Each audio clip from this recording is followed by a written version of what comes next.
Harsh, is the sound audible now?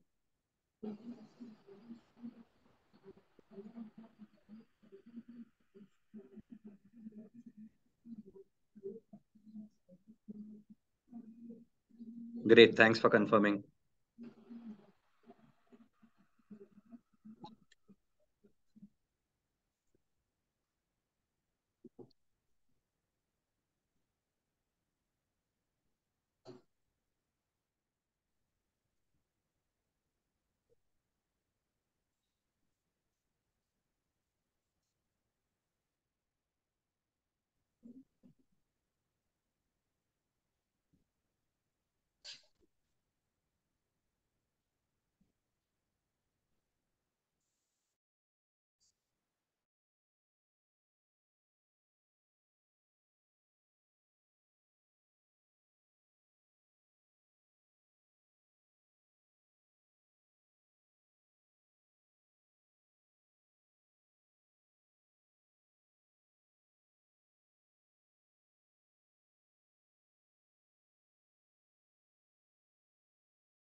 Are you able to hear me? Okay. Uh, Hello everyone. We'll start in few minutes, couple of minutes.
Hello, everyone.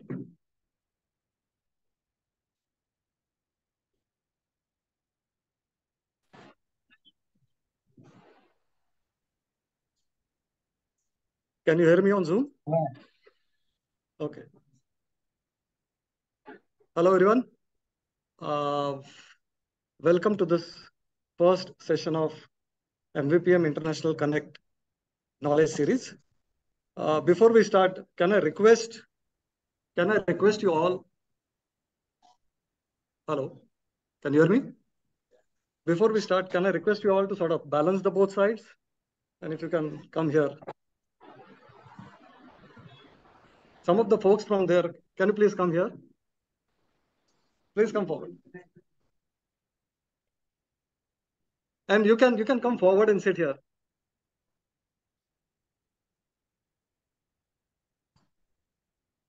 Okay, that's good.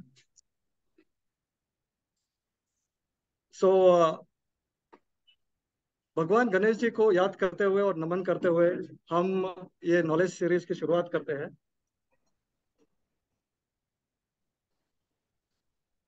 All dignitaries who are there, let me invite Balkrishna Ji Karwa, who is Vice President MVPM and the brain behind International Connect, to give us the context and the background of International Connect. Balkrishna Ji, please.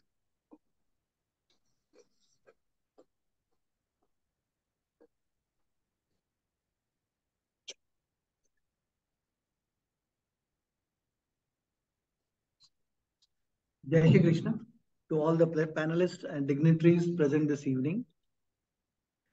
India is in the forefront of the world, which is seeing the benefits of Atmanirbhar Bharat from the impact of deglobalization after decades of successful globalization.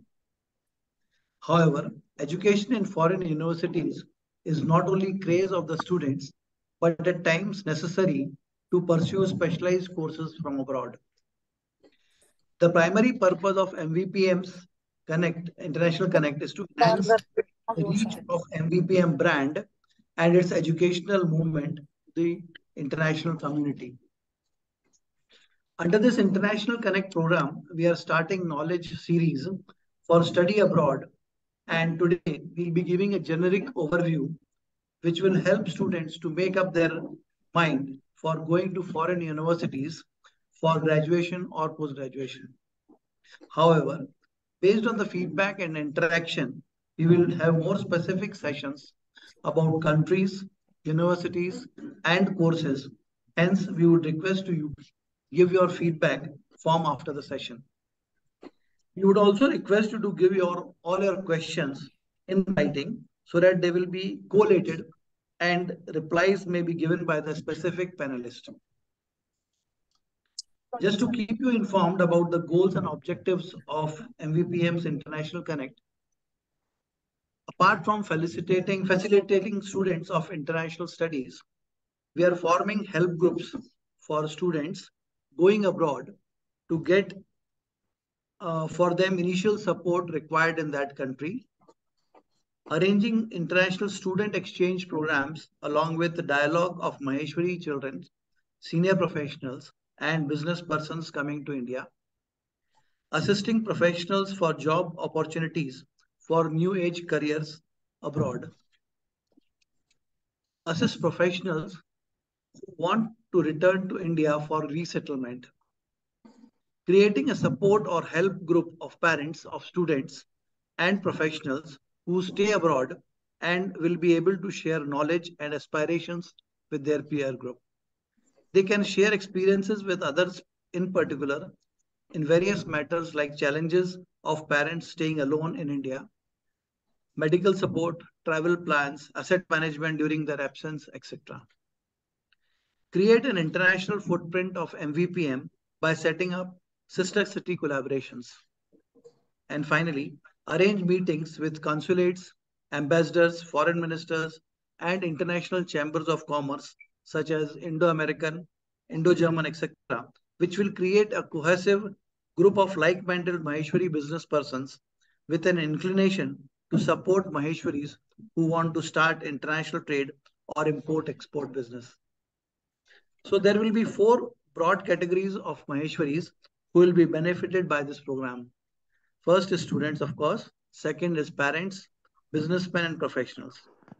We plan to have monthly meetings to enable better engagement of the members for the knowledge sharing and also to generate affinity and interest in the activities of MVPM so that we create an international brand ambassadors from here. Thank you very much for coming.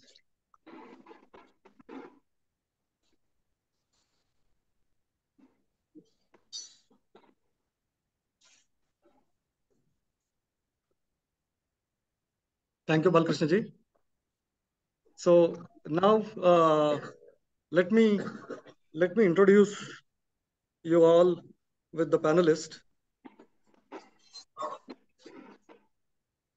We have an educationist, an author, a motivational speaker from Pune.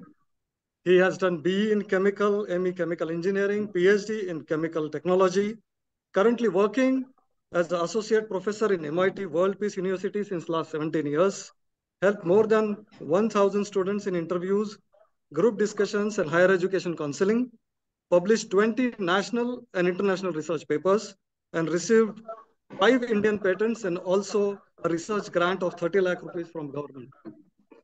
Let's all put together our hands for Dr. Dinesh Ji Bhutada. Dinesh Ji. Then we have someone who has done masters in corporate and international finance from Durham University, England, UK. After returning to India, he has started his own venture of transportation and logistics in 2012 and working with some respectable clients like Bajaj Auto and Royal Enfield.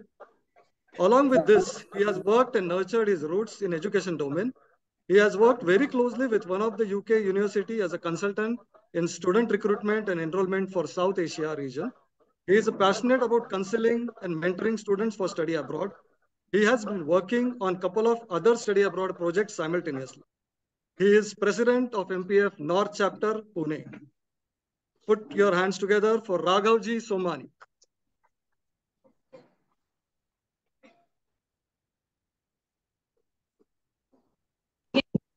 Let me introduce you one of the women panelists and a very important panelist in this panel who is going to give us a very different perspective.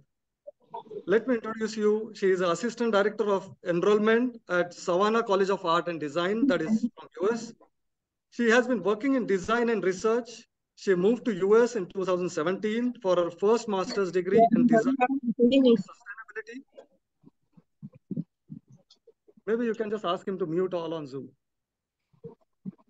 So she has done her first master's degree in design of sustainability. Currently, she is working through getting her second master's in service design. With her experience of 2 years in current role, she is in a perfect position to guide our students to boost chances of getting to their dream college. Let me welcome Ashwini Ji Karwa. She is online and in front of us all. Welcome her on online. Last but not the least,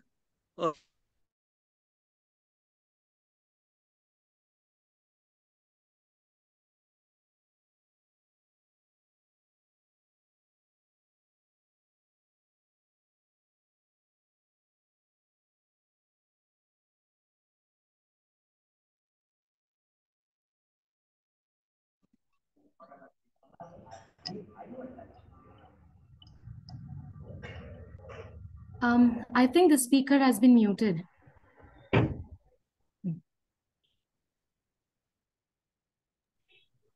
you hear me now?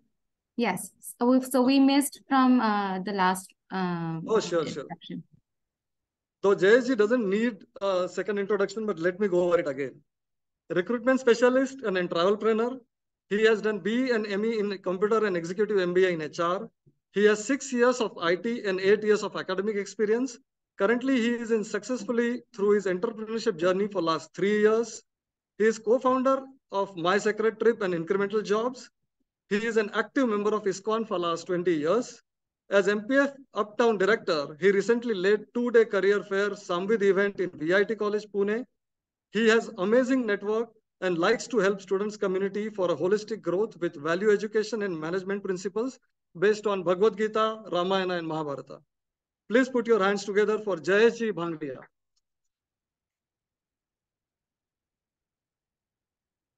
Now let me invite Atulji Lahoti, President MVPM, on the stage to felicitate our panelists. Atulji, please.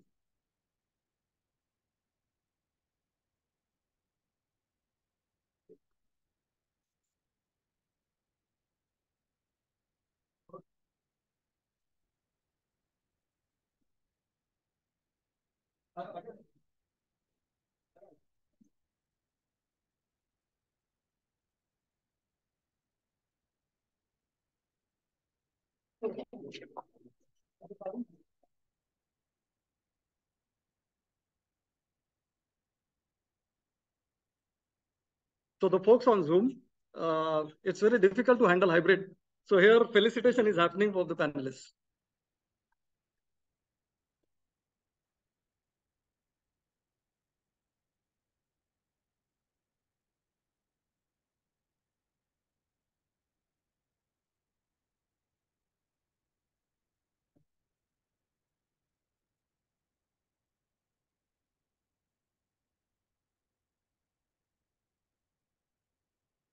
So we are also doing felicitation of Ashwini ji online. And with that, let me quickly give you a quick overview on how this session is going to go. So we will have Raghav ji starting. By the way, flow is very interesting and very important. So I hope you really get the context. Raghav ji will start with overview of study abroad. Then Dinesh ji will go over how to prepare yourself and your profile for study abroad. Then Ashwini ji, as she really works for the US university to enroll students, she is going to give us insight on how universities look at the students' applications.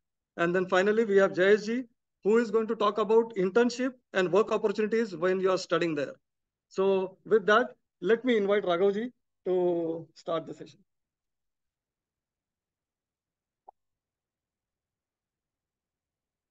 Jai Shri Krishna, Jai Mahesh, myself Raghav Somani. Thank you so much, MVPM International Connect, Balkrishna ji Karwa, Anand ji Karwa, Amol ji Butara, for giving me an opportunity to present here today. It's indeed my pleasure to be part of the dais and share it's indeed my pleasure to share the dais with the panelists. And obviously, I would want to really say that MVPM International Connect is an outstanding initiative taken by the members. And I would request all the people, all the students to make the most of it. So without wasting much time, I will quickly walk you all through my presentation, and then we'll take it over from there.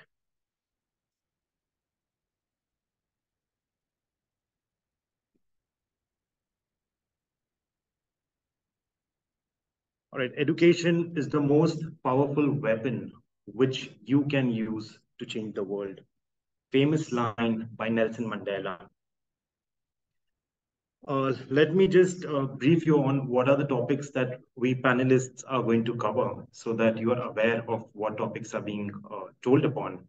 Beginning with kya, kyun, kab, kahan, kaise, country-wise comparison, student life hacks, myths about study abroad, important baskets for abroad education, insights on university perspective, internships and work opportunities, and followed by Q&As. So once we are done with everyone, all the panelists, we'll open the forum for Q&A.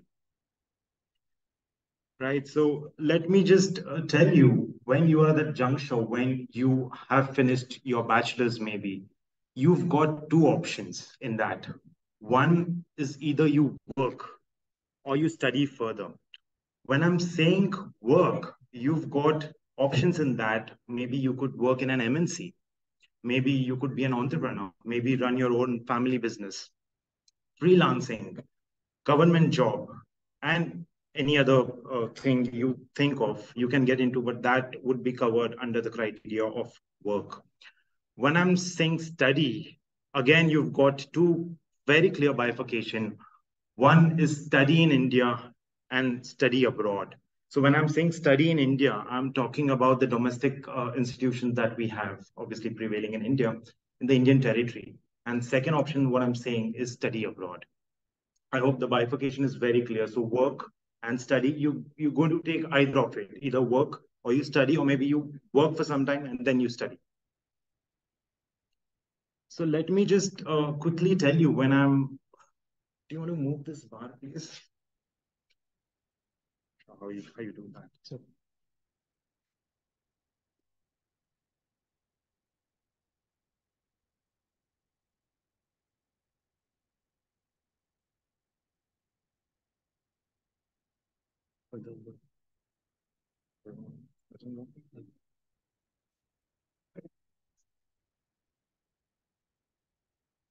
not really. I would want to ask a question to students present here. Why would you want to go abroad or study abroad? I would obviously going to cover that part, but then I would want to listen from you. Yes, no problem. Thank you. I would want to listen from you. Any of the students who would want to go for this question? Yes, please. Very rightly said. Anyone who would want to try? From the students or parents, maybe. Most welcome. Anyone? Yes, please. Amazing. I give it to you again. Yes, please. Quality of life. It's life and education at the same time, maybe. With education. All right. I give it to you again. Yes, please. And technology. Very rightly pointed. Yes, sir. Come again, I missed that.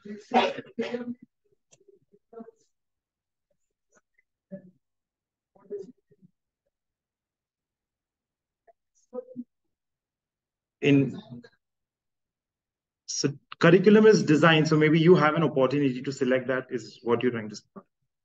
Anyone else? Yes, please. Very one aspect rightly covered. Yes, I buy that. Amazing. Yeah, very rightly pointed. Perfect. Hanji.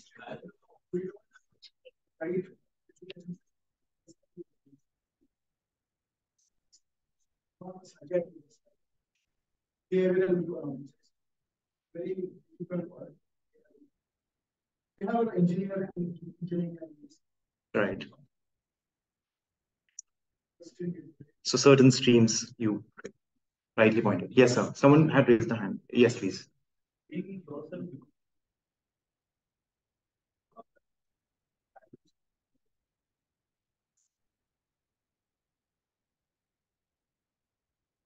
Okay. So maybe student life while you're studying and you earning sort of maybe not.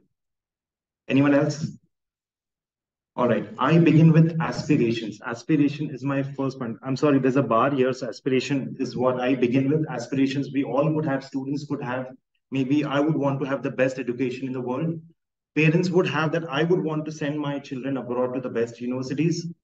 Second is international diversity. So when you're going there, you will be friends or you'll be working, you'll be studying with cohort of international students. So you'll have a mix of that.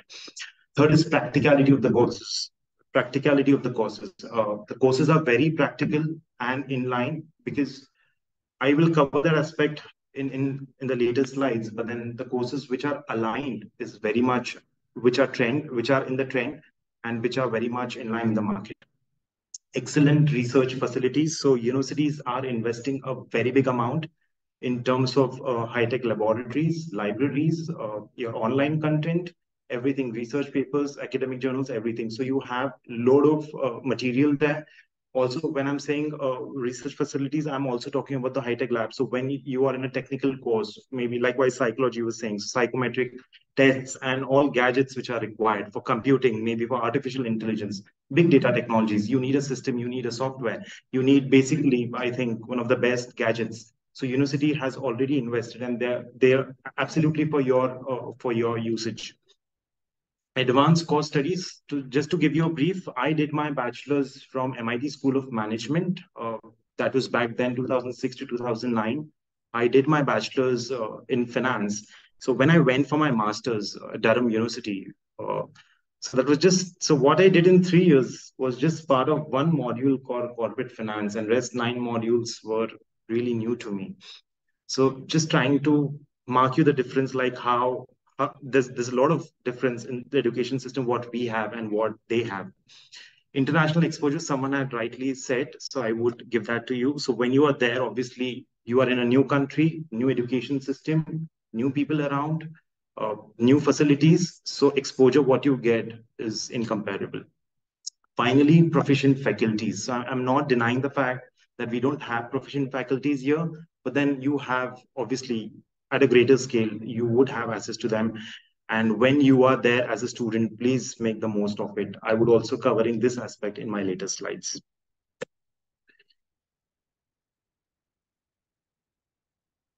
When? So just to answer this question, I have 6 different headers or felicitators I have put into. So one is, so when do I go abroad? Main kab jaunga? So I have categorized into 6 tabs, basically undergraduate level. So students who would want to go for undergraduation.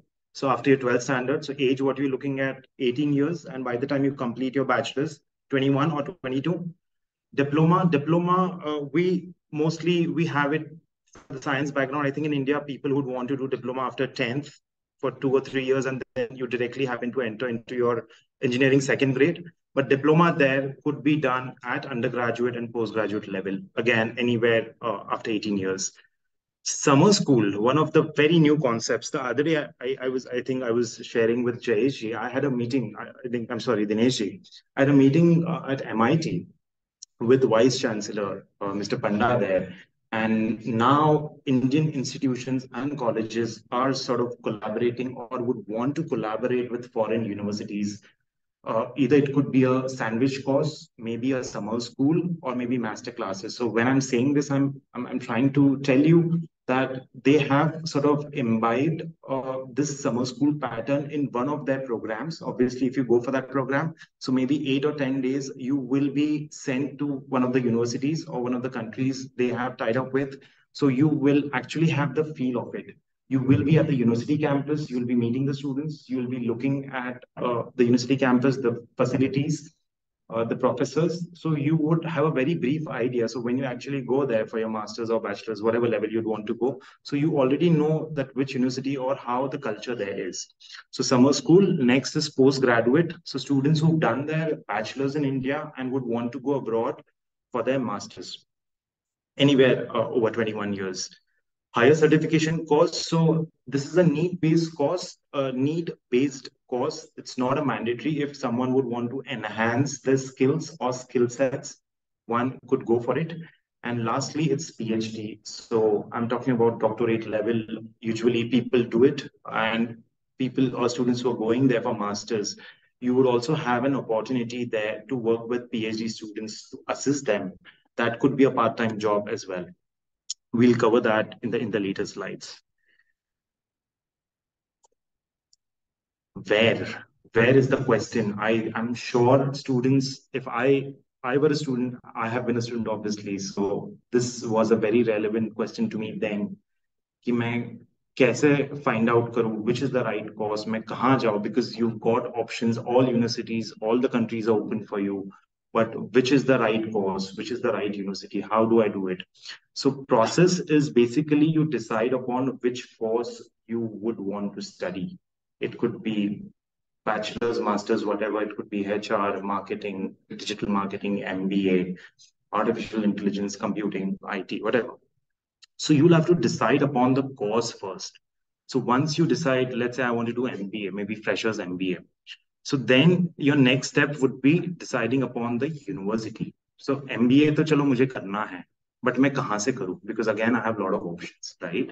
So then you first decide upon the course, then you decide upon the university, which are the best or highly ranked universities which will accept my application or which I'm eligible for.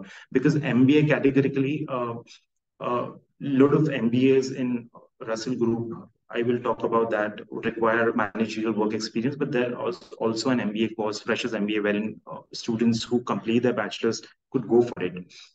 सो मैंने course decide कर लिया, मुझे MBA करना है, then university decide कर ली, चलो जो भी टॉप यूनिवर्सिटीज है I will make an application. जब आपने यूनिवर्सिटी डिसाइड कर ली, automatically you also decided upon the second arm which is the country, right? So course, university, and then is your country. When you are deciding or shortlisting, or when you are in the process of deciding upon the university, you're going to tackle with two things. One is university ranking, which is the most important, one of the important aspects, and second is course ranking. So a lot of students miss upon that. They happen to, I don't know, they happen to see only at the university ranking, but course ranking is equally important, which you should be looking at. This is one arm. Second arm, when I'm talking about country, I am looking at the visa regulations and stay back. Stay back, technically you call it graduate route or post-study work visa, but I have put this in a very simple language, that is stay back. So when you complete education, if someone wants to stay back, it's that period I'm talking about, stay back. Right. So this slide could be overwhelming for you all, but I have sort of drawn comparison between these 6 countries, wherein I'm going to talk about Australia very briefly. Australia, Canada, Singapore, UK, USA, and Germany. Disclaimer, the information which is present in this slide is on a very general note. This may differ from case to case, student to student, country to country, university to university. I'm just trying to give you an overall picture. So I'm not making judgment, neither you do it, but I'm just giving you a very brief idea about it. So when we say top universities, so G8, Australia, you call it G8, group of 8 universities, which are the best universities in Australia. When I'm looking at UK, I am talking about Russell Group. Russell Group is set of 24 top-notch universities. When I'm talking about US, I am talking about Ivy Leagues. And Germany, it's public and private universities. There are a lot of streams if you look country-wise. So for Australia, STEM, nursing, management. For Canada, travel, hospitality, tourism. For Singapore, engineering, computers, art, design, science, fine arts. If I'm talking about UK, majorly management, science, art, law, design. USA, STEM courses again, IT, engineering. And finally, Germany, more sort of technical courses, maybe automotive, engineering, IT, robotics, mechanical. So tuition fees, if you want to just have a general idea for Australia, you will have to shell out somewhere between 18 to 22 lakhs per annum. This is INR. Canada, between 20 to 25 lakhs average. Singapore, average 15 to 22 lakhs. UK, again, 18 to 25 lakhs average. USA, 25 to 35 lakhs. And Germany, a very good concept, in fact. So there are 2 types of universities, public university and private universities. So at public universities, fees are very nominally charged. So I've mentioned between 20,000 to 1.07 lakhs per annum. So it's a public university. There you have to have a German language. You should be knowing at least level 1, wherein you should be able to write, speak, and communicate. And there are other private institutions or colleges or universities, so they will charge somewhere between 10 lakhs to 12 lakhs per annum. If I'm talking about living expenses, for Australia, between average 11 to 12 lakhs, Canada 6 to 8 lakhs average, Singapore 9 to 12 lakhs, UK 12 to 14 lakhs, USA 8 to 15 lakhs, and Germany 9 to 12 lakhs. The biggest, the major intakes in Australia is February, July, and November. For Australia, if someone is targeting. For Canada, it's September, January, and May. For Singapore, it's August and February. For UK, it's September. So September is the biggest intake there, wherein all the universities are live with all their courses, and then followed by January and May. May is the smallest intake. USA again, September, January, May. Germany, September, and April. Part-time work opportunities, I'm sure students would be interested in this. So when you're in Australia, you can work for 24 hours per week. While you're in Canada, UK and US, you can work for 20 hours a week. When you're in Singapore, you can work for 16 hours. That's a conditional that you have to be a full-time student and your institution has to be recognized. And Germany, it's 120 full days or 240 half days per semester. And if you're looking at hourly wage rate for part-time work for Australia, between 18 to 20 Australian dollars, Canadian dollars 12 to 15 average, 10 to 12 Singapore dollars, UK pound 9 to 12 in between. You could fetch more depending upon your skill set and what job you're going at. USA average 8 to 12 and 9 to 12 for Germany. The biggest difference, what we're going to see in terms of the duration is now Australia, bachelor's majorly 3 or 4 years, depending upon the course. Canada, it's 4 years. Singapore, 3 or 4, again, depending upon your course. UK, it's 3 years. US, it's 4 years, 4 year of bachelor's degree. I'm talking about students going after their 12th and going for a bachelor degree. It's 4 years of study there. Germany, again, 3 or 4. When I'm talking about postgraduate, it could be 1 year in Australia, but majorly 2 years because if you do 2 years, you get a good amount of stay back. So 2 years in Australia, Canada, 1 or 2 again, Singapore, 1 or 2, depending upon. UK, it's 1 year unless you go for a placement year. I'll talk about that again. So placement year is nothing, but I've written 1 year, so majorly masters is 1 year, but unless you go for a placement year option is to not relate placement word with the Indian terminology wherein companies come and hire us. It doesn't work that way. It is basically one complete academic year at the university and 9 months to 12 months. If you go for a placement year, you will be placed in one of the companies the university has tie-up with. So it could be a paid or an unpaid internship sort of. So 2 years if you go for a placement, if not, it's 1 year. US, it's 2 years, and Germany, 1 or 2 years. Interesting point, stay back. So minimum Australia, you will get a stay back of 3 years, extended up to 6 years. Canada, if you go for a 1 year course, you will get a stay back of 1 year. You go for 2 years, you will get average 3 years stay back.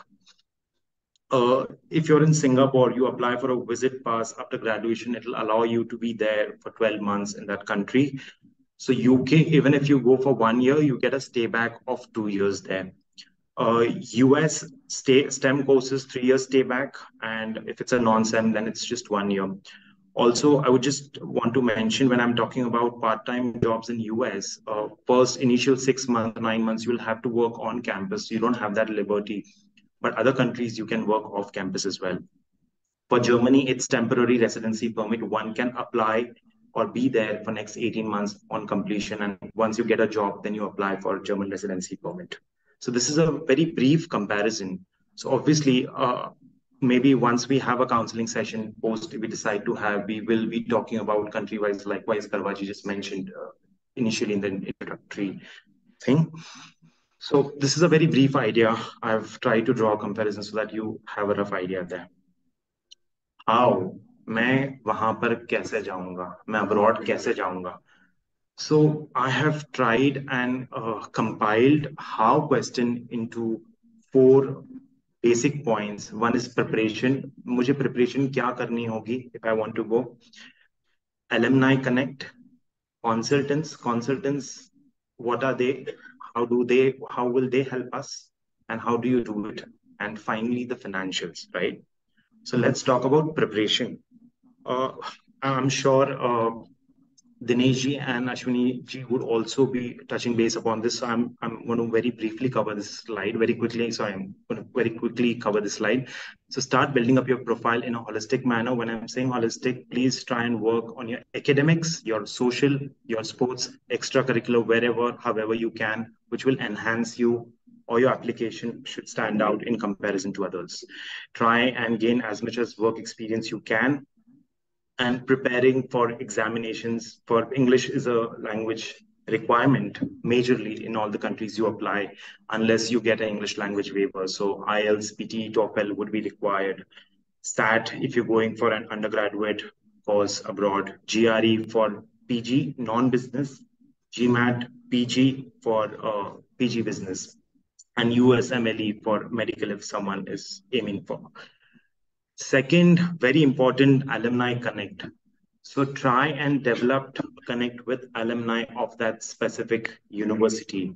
And how are you going to do that? Now, back then when I went, we didn't have this concept of student ambassadors. Now it's very much live, and please make the most of it again. So you have student ambassadors. We are from India, so student ambassador from India, student ambassador from Russia, China, Japan, US, UK. If you're not in the UK, obviously. But then you have student ambassadors, so they are basically mascots of that country. So in case if when you are there already, if you are facing a problem or a challenge, they are the first people you can just meet them, get your things resolved. When you are here, you haven't departed, but you can get in touch with them. And usually the mascots or the student ambassador details are very much on the university website. So they can help you. Maybe if you have any doubts, they can help you get them sorted. Try and follow the alumni community and their pages on LinkedIn, Facebook, Instagram. Maybe you could get your things sorted again there. Finally, getting a list of students who've studied in that university from your consultant, from the consultant you have made an application to. Third is consultants, KYC. It's not know your customers, it is know your consultant. This is one of the most important aspect one should be looking at. Likewise, we have an agent here, a lot of agents doing work for us in terms of finding an accommodation, maybe buying a house or something. So sort of that, if I relate, deciding upon your agent or a consultant is a very important aspect. You have to look for his credibility in the market. Product knowledge, when you visit them, you will try and understand sort of what knowledge he or she is sharing. They are aware of it and they're not faking about it. You should be asking that how many direct tie-ups that consultant has with how many universities. So you have a rough idea, agar itna bada tie-up ya network hai, so how many students roughly they're sending. If they're sending in good numbers, I think you get to understand the credibility of that consultant. Also try and speak to consultant for cost and charges. Just to give you a heads up, in the market, people don't charge you for Australia and UK because they are being paid directly from the university on commission basis. But for Australia and Europe, specifically Germany and all, wherein you'll have to shell out some amount in terms of visa processing. So try and understand the cost beforehand and at what stage they will be charging you and what sort of amount. You can definitely negotiate for it.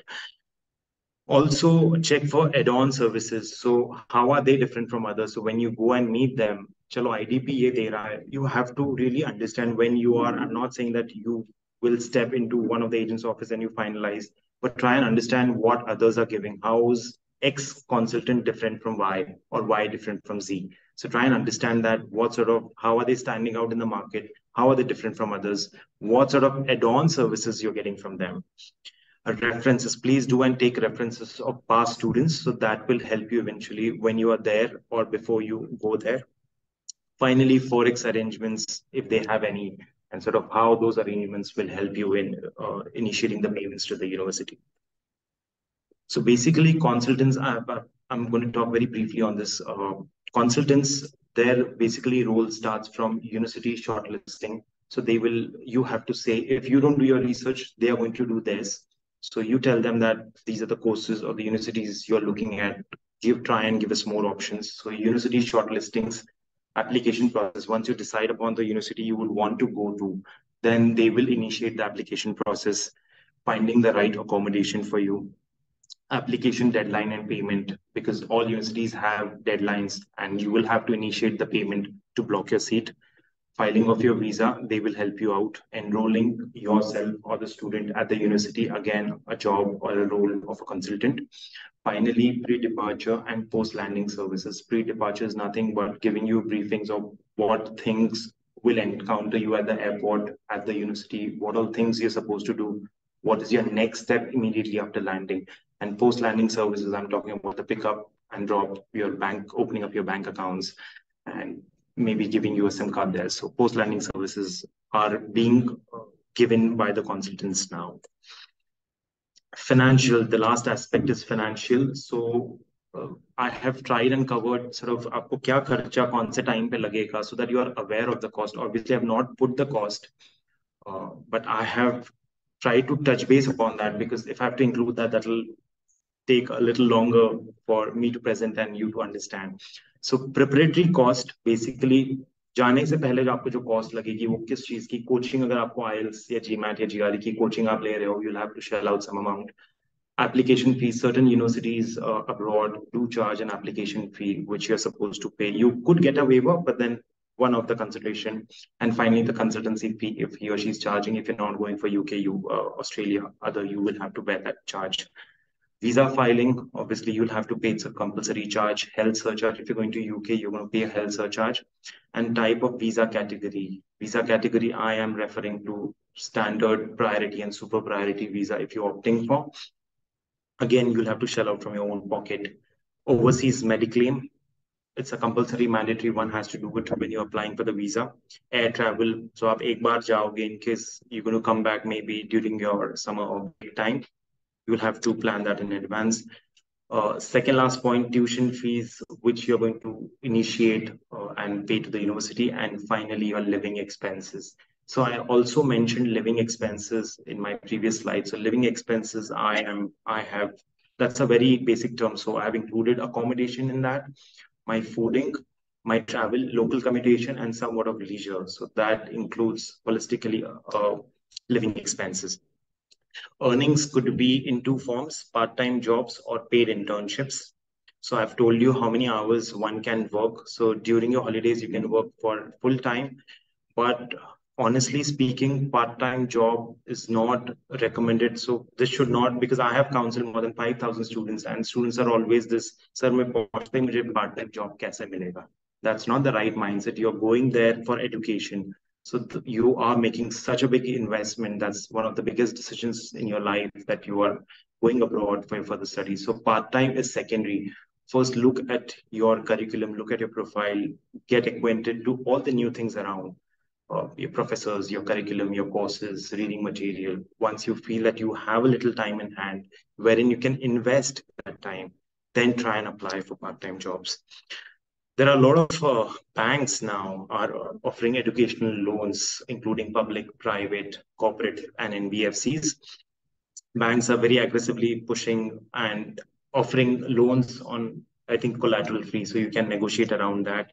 So understanding the modes of transfer, if it's a cooperative bank, अगर आप TT telegraphic transfer कर पाओगे या किस mode से अगर आपको initiate करना है, क्या चार्ज लगेगा, मोटा मोटी आप समझ सकते हो.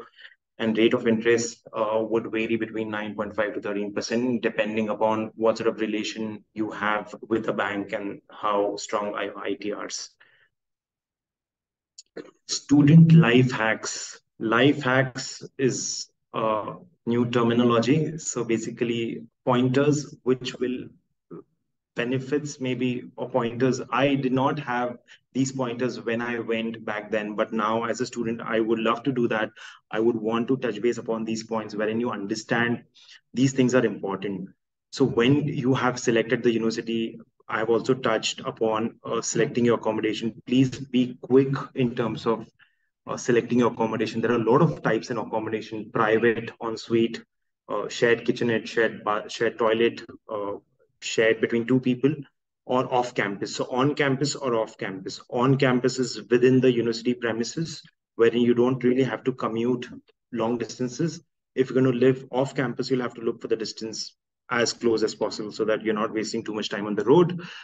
Career cell, all the universities now are having a career cell. So career cell is a department or an office wherein they facilitate you, they help you out in knowing the opportunities they have prevailing in the market. So could be part-time, could be internship, could be your full-time, but make sure that they are not going to come to you. It's you who will have to go and be in sync with them. So make the most of career cell again on campus. Courses are intense. Likewise, I gave you an example. What I did in my bachelor's, and 9 modules were new. So courses are going to be intense. You'll have a lot of things running around in your routine. You'll have to do tutorials. You'll have to do group meetings, presentations, seminars, assignments, formative assignments. So make sure that you are part of each meeting, tutorial, you're attending that, you're part of it. Maybe you'll have to present, you'll be marked on it. So it is going to be intense. It is not going to be a cakewalk for sure, but it's a new experience. So I'm not scaring you. I'm just informing you. So these things will be run simultaneously, and you will have to catch up on these things simultaneously. Part-time job opportunities. So it's not always money, but it's always experience. So if, likewise, I said, if you have a little time, maybe the biggest breaks are Christmas and Easter. If you think that you have little time and you could invest that, please try working, because it's altogether a different culture and you would love that. So no job is big or small. ऐसा कुछ नहीं है कि मैं ये करूँ नहीं करूँ. You can work in restaurants, bars, maybe supermarkets, hypermarkets, on campus, under a PhD. I was talking about PhD students, maybe at the library or maybe at the cafeteria. So please keep your horizon open. You can work wherever you have openings to. If you're fine with that, you could just opt one and start working. Make use of the resources the university is offering you. So I've touched base upon that. Multi-floor libraries, online, offline content, journals, research papers, because these things you will be really encountering again and again. So there's always a reading list whenever your professor is uploading your study material, that you'll have to go through a lot of books, academic journals, papers. So you'll have to make use of that. And this will be told to you on the induction day or the Kickstarter week when you attend the university. You will be told about the Kickstarter, all the events, like what is the official date of when your course is going to begin. But a week prior, make sure that you are aware of those dates and you're attending that, because they touch base upon this. They tell you how resources are to be used, how things will happen, how your curriculum is going to be, how many days a week you will have lectures. So everything will be told to you in that week. Proficient faculty. Faculty there, obviously, is proficient and learn it, make the most of it. They are very friendly. So in case if you have not understood a concept, maybe, please meet them in person, email them, seek the appointment, and get your things sorted. Don't keep or don't have doubts till the last minute, till the exam time, because eventually that will pile up and you will not tend to do well. So whatever doubts you have, and you have to study there on a regular basis. So I'm going to touch base upon that again. Work closely with the international peers. Obviously, when you're going there, you will be a cohort, one of the cohort from the international diversity. So you'll have friends from a lot of countries. So be friends, make the most of it, work with them, try and understand their perspective and work as close as possible. And finally, no last minute study and assignment. So deadlines are deadlines. You cannot play around it. If they've said 30th of April is the last day of submission, it's 30th. It cannot be 1st of May. Make sure you are abiding those deadlines, and whatever it's online submission, offline, you are standing by that and you are doing your part. And lastly, attendance, because you are there for a cause, you have gone there for education. Make sure your attendance is in line, you're not missing on your classes, because there could be a problem later. If you don't attend your classes, you will get an email. Sponsorship would again be at a risk. So make sure you are attending your classes, because that's your primary motive. Myths of study abroad. So I would want to clear this. A lot of people, a lot of parents I have come across always say, "Bhai, abroad to वही जाएंगे जिनके पास पैसा है." It's way too costly. That's not the case. One of the things I had heard, my son or my children are not that intelligent to go abroad, but it's all about being competitive. Even if they are in 70s or 80 grades, if you have given them the permission and if they have the ability, please give them an opportunity to go abroad and have that feel. Language barriers. So likewise, I was talking about Germany, wherein if you're going for a public university courses there, you have to learn German. That's your first language. You should be able to communicate. Basic L1 languages level is also fine. Low funding opportunities, but I've covered this aspect that banks are aggressively promoting educational loans and collateral-free loans. So make the most of it. Lesser job opportunities, that's not the case. So whatever job you're applying for, if you have the right skill sets and right knowledge, and the brand you're holding, brand for you is the university brand you're holding in your hand, degree from which you've studied. If you have the right mix of all, I'm sure you will get a job. It's not the case that you are hunting and you don't get that. and no stay back options. I have told you about the stay back options. So majority of the countries are promoting that. So whichever country you go for, try and understand sort of what stay back or graduate route or options you have post study. So here I come to an end of my part. So now I think I'll hand it over to Dinesh ji for taking the presentation further. Thank you so much indeed. Thank you.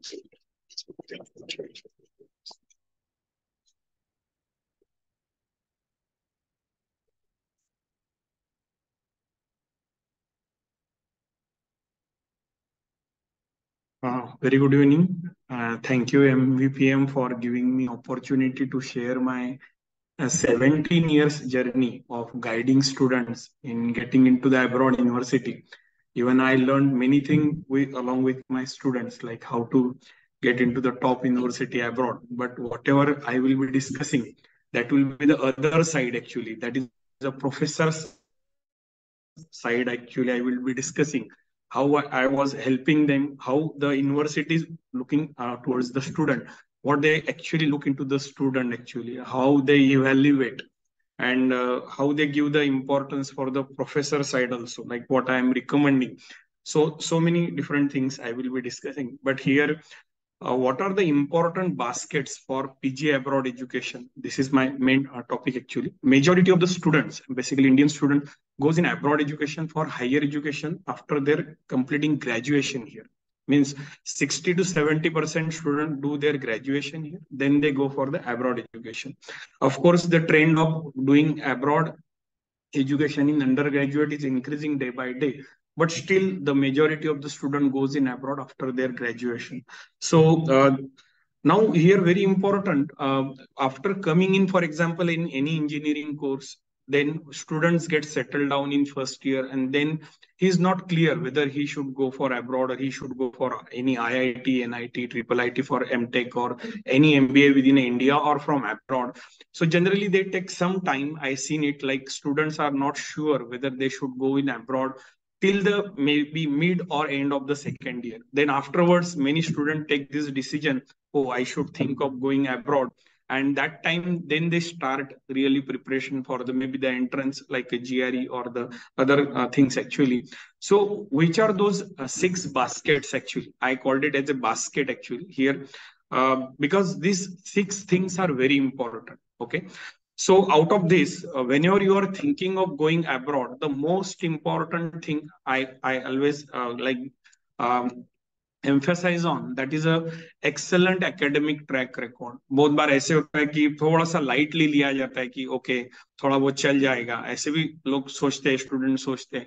So no, if I say like if you want to go for a good university abroad, I will say you should must have excellent academic record, and that means you should maintain a 9.5 CGPA average throughout the all semester. This is again not so easy, but very important. You should try for that, so that you get into the good university. And always, most of all the universities gives the top priority for the student, those who are having an excellent academic track record. This is a very important part. Now, most of the student generally, when I am speaking from the engineering point of view, they go for the GRE. Now, even if you give the GRE today also without any preparation, many of you or most of you might, like we can say, cross 200 score without preparation also. Okay. After some preparation, or might be joining a Dilip Oak Academy or similar academy, many students can reach easily till 280, 290, 300 also.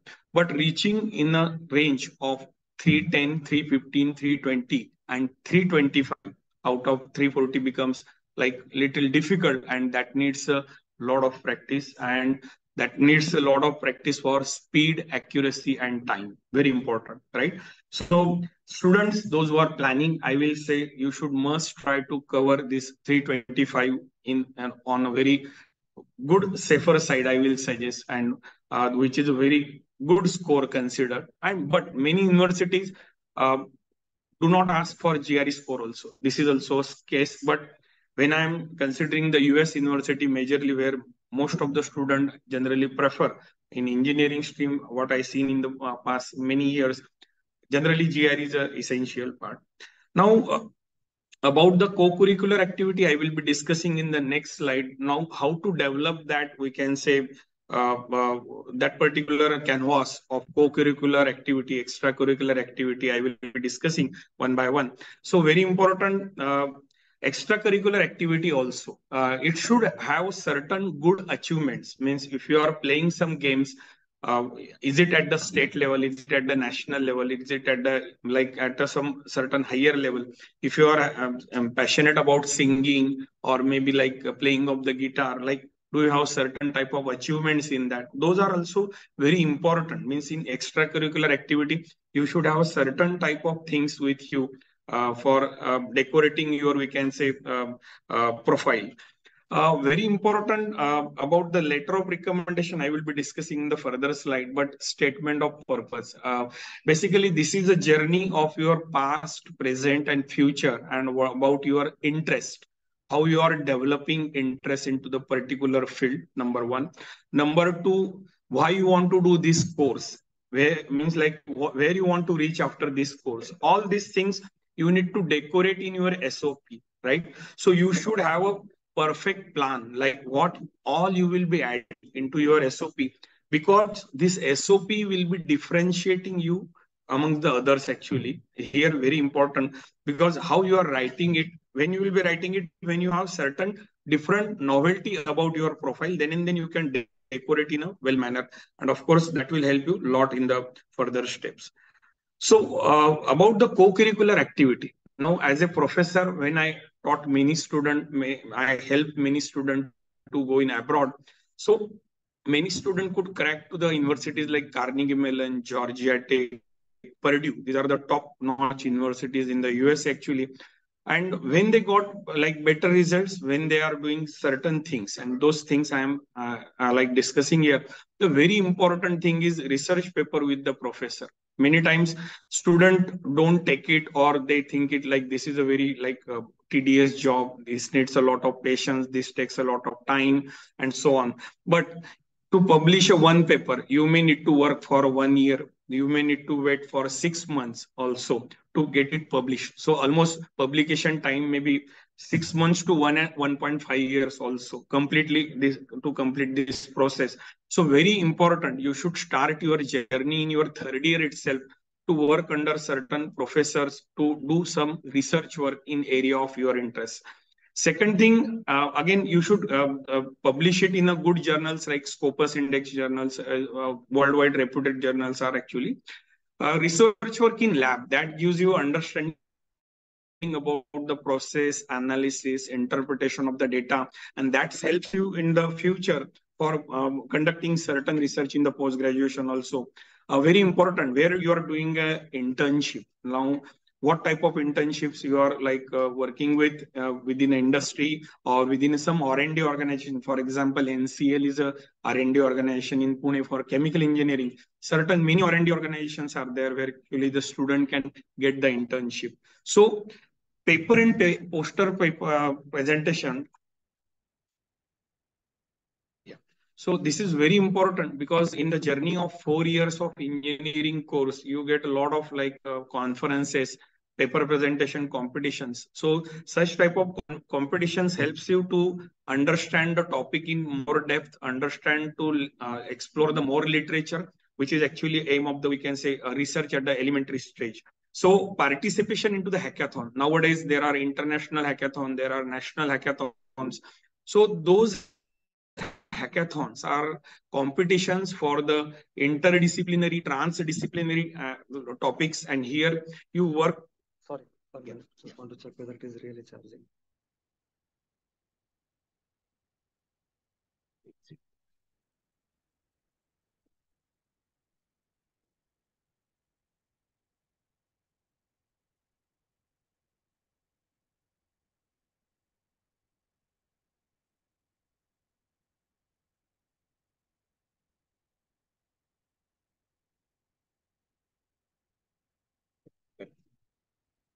So participation in hackathons. So such type of hackathons helps you to get a lot of good exposure about the interdisciplinary and transdisciplinary topics.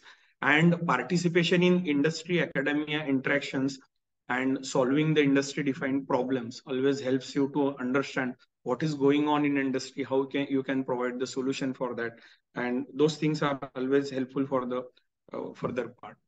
So letter of recommendation, I gave a letter of recommendation to like more than 500 students in last 17 years. Okay, so here very important, whenever you are getting a LOR, try to prefer a professor with a PhD degree, because that is valued in abroad, that somebody with some good reputation is recommending you. That is a very important part. In what capacity that professor is writing about you, whether he is your mentor, whether he is your guide, whether he is your class teacher, or he is your head of the department actually, and how he observed you during the last 3-4 years, actually, your journey through the department. Okay, how many hours you interacted, through which subjects you interacted with that professor, actually, that is a very important. All about interactions and outcomes in last 2-3 years, like what research work you conducted under him or her, actually, that is very important, because this particular abroad university look for the research component on top priority. Please note this very carefully. So how you have that exposure in a different way, that will be seen very like carefully. So recommendations, as a professor, I never recommended everybody strongly. Okay, let me tell you, because that is also about my reputation there, because my many 10 applications will be going to that university, and if my, for example, 2-3 students are not doing well, they may not give me that, we can say, respect. So very important, I need to do that very carefully, whether I am recommending them strongly or moderately. So those recommendations also plays a great role many a times. Rating of the student in class, whenever I am getting a link from the abroad university for rating of the student, whether this student is in top 2%, whether this student in top 5%, whether in top 10% or beyond that, I need to do the rating for that. Okay, I get a separate link for the such type of the evaluation after submission of my LOR to that particular university. And of course, observation for the teaching, communication, and research potential. I need to evaluate the student on these criteria also, because these students will be going there, they will be participating as a teaching assistant, and of course they can be working in the research for the, we can say, as an assistant. So communication in written and oral way is an essential part, and that evaluation also is expected from the professor like me. So these are the all points from my side about how one should look towards the abroad education and how one should look towards the profile development during their graduation. And I will be happy to answer all the queries during the question answers. Thank you.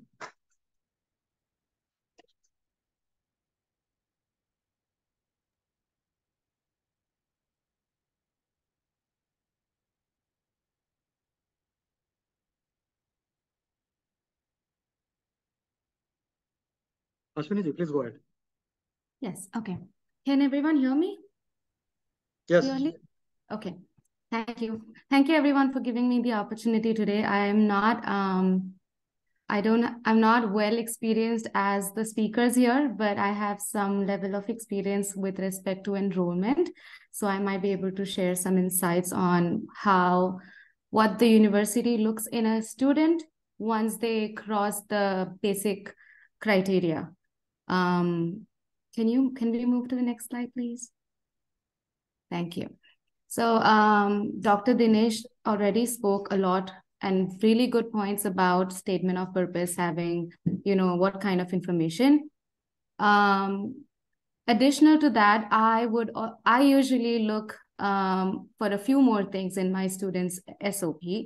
That would be, one of them would be a story. Like, I don't want an SOP to be computerized. Like, I needed to tell a story about the student. I need to see where the student comes from, where the growth journey has started. I also would love to see some involvement about experience. Like, if the student, for example, I had an experience in the architectural company. So I try to put that when I was trying to apply for my master's degree in sustainable design. So I told them what I learned from this particular role, or how this company helped me move on to my next journey or next position in the company.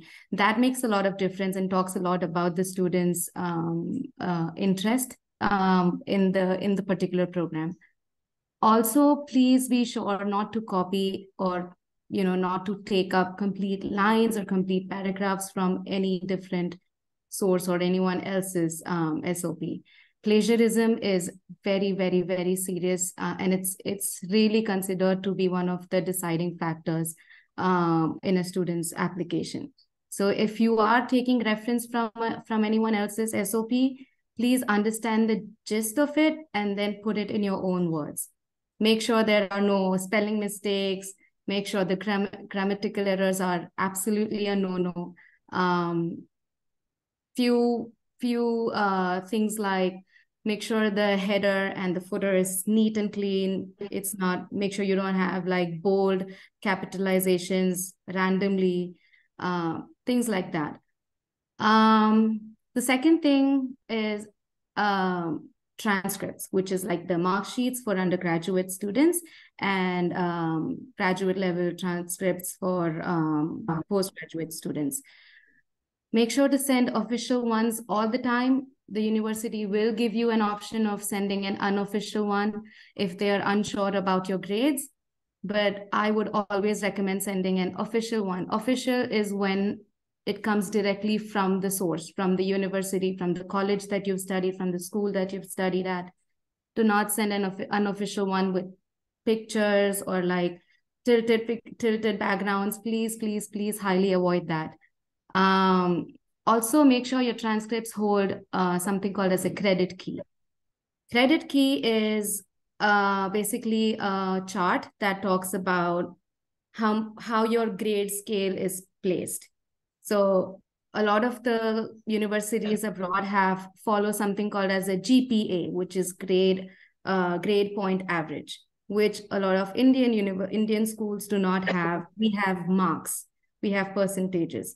So make sure that the school is providing you something called as a key, which talks about how much your grade is against the GPA of that particular university. Degree certificates, official, experience certificates. This is quite important for graduate level students, especially when they are getting into research-based fields. It's going to talk a lot about your practical background that you have in that particular industry. It's not often asked by universities or colleges, but you can definitely provide them with additional documents just to make your application stronger. CV, which is called as a resume, also here. So resume it could be slightly different from what you submit for your job interview, because for your job interview, you're going to talk about your skill sets for that particular job. When it comes to CV or resume for a university, you usually talk about your achievements, your awards, your certifications, leadership roles, extracurricular activities. When I say leadership roles, your involvement in student community, your involvement in project handling, stuff like that. You can also talk about hobbies and languages, but please do not use the word hobbies, because it sounds very amateur for a graduate level program. So make sure your CV is well designed. It talks about your educational background, your experience, your skill sets with terms to your program and to your life skills. So skills like communication, team building, problem solving. Make sure you portray this through your CV and not just mention it as words. Portfolio, writing samples.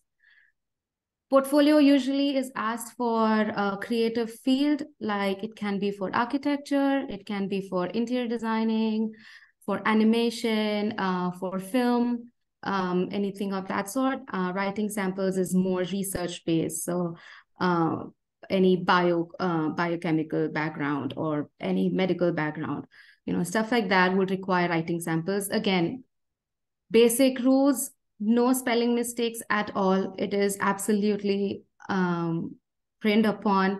Please do not make spelling mistakes or grammatical mistakes. Portfolio needs to be well designed. If you don't know what to include in both of these, please ask the university or college. Most of the times they have a chat system, or you will be assigned with an advisor or someone, a moderator, who would help you walk through your application questions. Please be in contact with them and ask them questions pertaining to your portfolio and writing samples. And I'm sure they can connect you with the right people if they don't know the answer. Letters of recommendation, Dr. Dinesh ji already touched on that very properly. Please make sure to provide them in a letterhead if possible. That makes it look more official and authentic. Please do not write your own recommendation letters and then give it to your supervisor to put it on the on the letterhead. We know the difference. We get to know the difference when the student writes it and when it actually comes from the direct source. So please do not write your own recommendation letters. You can do it with your supervisor, but make sure that, they are the ones who are actually writing a serious and a ethical recommendation letter. Again, coming from an official source, which is directly from the recommender, is always requested. That way we know that the students are not writing it. Few things we look in the recommendation letter is if your resume, if your job description you've mentioned in the resume matches the recommendation letter, or if your educational journey that you've mentioned in your SOP matches with the recommendation letter. Things like that to make sure it's authentic. And again, no plagiarism, please. English language tests, usually India has already, I think we have reached that point where a lot of colleges do not need IELTS or like TOEFL to prove our English proficiency. But if the college does require, ask them what score is required and things like that. Make sure to check the college website.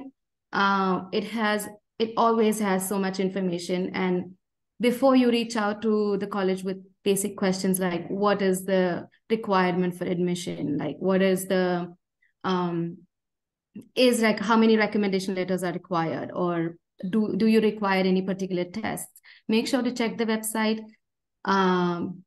We get like 4,000 questions of these kinds every day, and I will the college counselors usually take that as how much the involvement a student has in that particular college.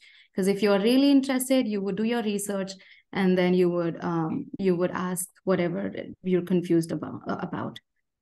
Passport. Colleges usually have an entire different team who takes care of your legalities. So I think it's called certificate of funds, that you have to provide the college with to make sure they process your F1 in the US. I'm not sure about what visas required in different countries, but in the US, if a student needs to study, they need to give an F1 visa for the student to come in. So make sure your passport has enough validity. Do not give passports with 6 months validity left in your entry or in your expiry. They will send it back. You'll have to again send in a fresh passport with the longer validity. So yeah, that's about it. Few more things. Like I said, do your research, please. It's very important. I know we have a lot of support system in India.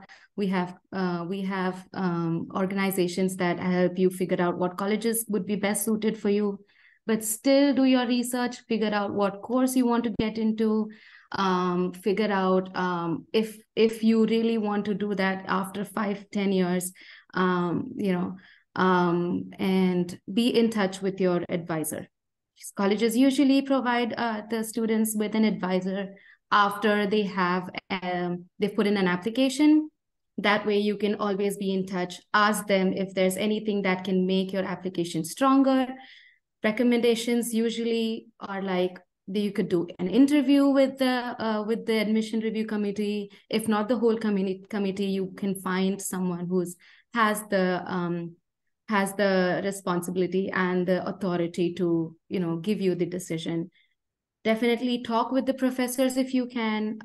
That is highly recommended.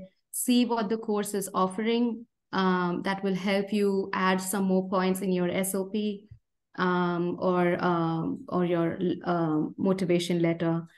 And yeah, that's about it. I'm happy to answer any more questions about colleges with respect to US in the question answer round later on. Thank you. Sure. Thank you, Ashwini-ji. May I request Jayesh-ji to please take over the mic.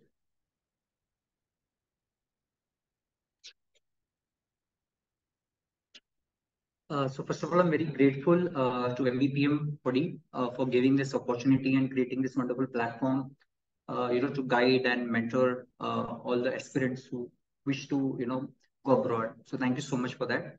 And especially Atulji, especially Buttada-ji, Amolji Buttada, who was somebody who kind of, has got me into this. So thank you so much for that. Yeah. So I mean, what I'm going to do is it's going to be very simple, short. And even this is not going to be like something very rocket science. There's something very fundamental, very simple things, and often actually simple things are most important in life, and we often tend to neglect it. So nothing, something new thing you want to hear here, something the same thing which you've been always hearing, and these are applicable probably not just for internship, but even for securing any job or something like that. Yeah. So how to get an internship or a job? So very important, you start early. So while you are in India, I would say, even before you go to abroad, so when you're studying, whatever courses you're doing, actually, it's important that you get experience, be it an internship, I mean, the college I was working, they would have an internship, summer internship. It could be for 1 month, 2 months, whatever. To start getting that experience, it helps you a lot. One thing is when you're in the academics, you learn something very theoretical, but when you go and interact in an organization, the kind of grooming you get in is altogether different. It could be something very simple. I would say in your first year, second year, now it's a trend. People want to go on vacation and everything, but it's very important that when you're studying, you do that internship, some kind of internship. Like, I believe chartered accountant, when you do, you have this articleship, so that's something so important that helps you groom very well. And nothing is, no internship when you start in the early stage. It's not for money you do that. It's for gaining experience. It's gaining, it's basically there to groom your personality very well. Another important thing is make an impactful CV. So usually what happens is there are a lot of softwares online available to, make your CV very customized, very, very kind of, cosmetic, look, the look and feel is very good for that.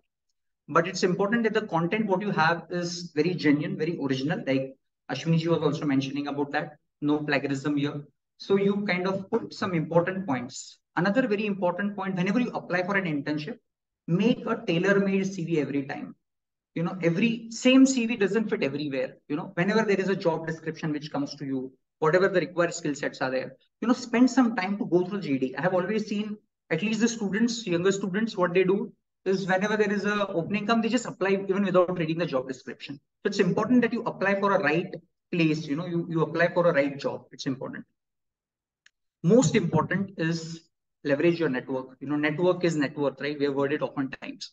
And it's all about networking. And networking doesn't start once you start working. Even in your college times, you don't know who is going to be what, I remember there was a girl studying with me in PI City College. We passed from 2006.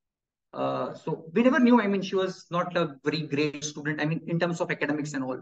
Maybe if you Google for her, Neha Narkhade, she's one of the top 10 self-made women in the world today. So I mean, we were sitting on the same bench and studying. You don't know who is who, right? So don't underestimate anybody who's there with you. start building a very good rapport, start building a very good reputation with individuals. And even in the college also, with your professors, with your seniors, it's very important. Oftentimes now things have changed, but when we were studying, it was like seniors ko thoda dar jate the hum log. Lekin seniors are somebody who are your best friends in the college, who could actually, help you get better perspectives, connect you with the right person. They can actually give you a proper guidance. First is the generation gap is not there. And they have just seen what is the latest trend, because things are changing so fast in this world. What probably was applicable 3-4 years back is not applicable now. So you need to be in touch with your seniors very, very well. Another thing is professional networking is very important. So there are different career fairs. It's not necessary that every time you attend any professional forum, you go there to, have some fruitful thing coming out of it, directly. It could be just going there, meeting with people, connecting, building your network. That's very important. There are also a lot of professional organizations, communities on LinkedIn or any other social platform. Telegram, use Telegram very effectively, not for just downloading some pirated movies, but Telegram is also very powerful, social media where you get a lot of good insights there. Yeah. As Raghavji has mentioned about, Indian Association or, brand ambassadors, student ambassadors for every universities, try to connect with them when you are here, as I mentioned about seniors, your alumni network, that's also very powerful. Teachers, professors, and the career cell, which is there. Just like in India, we have this training and placement office. So of course, things are not straightforward. I mean, Indian universities, they spoon feed a lot. That's also one of the differentiator between India and abroad, So you don't have the companies coming in and, taking your applications and everything like that. You have to work on your own. It's very important. So try to take help of whatever is available with the help of Career Cell. And like I mentioned earlier, official university bodies do have, a lot of collabs with different organizations where they come in. So try to connect and,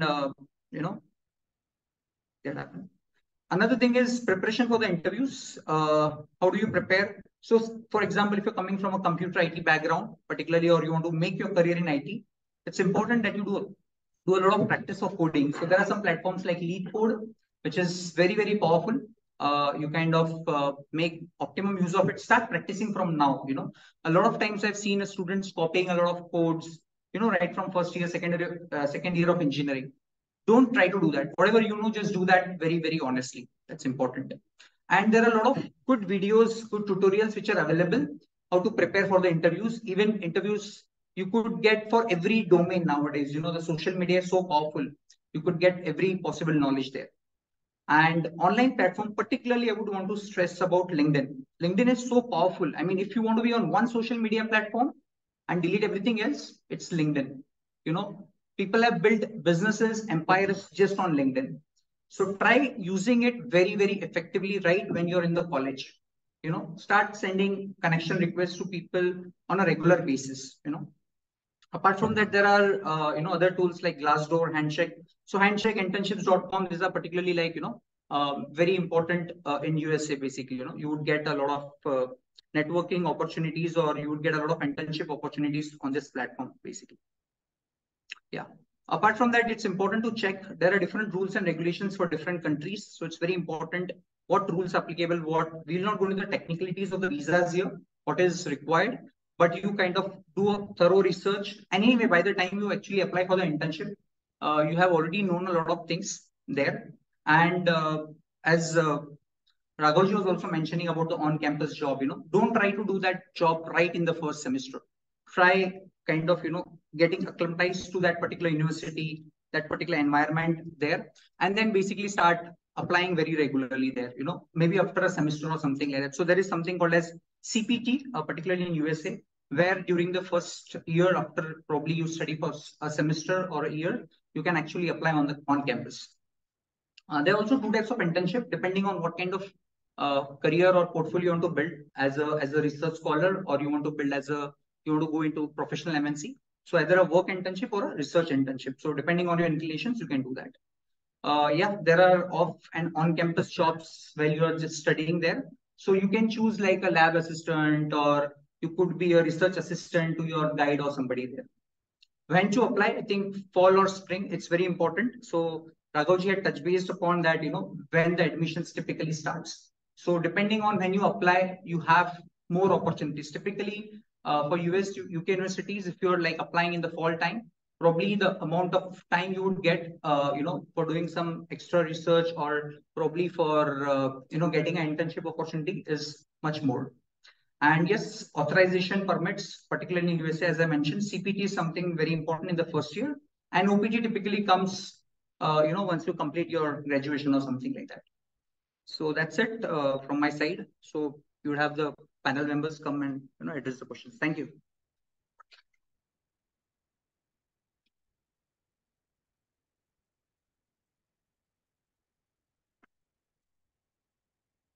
Thank you, Jayesh. May I request the panel to kindly grace the dais again, please?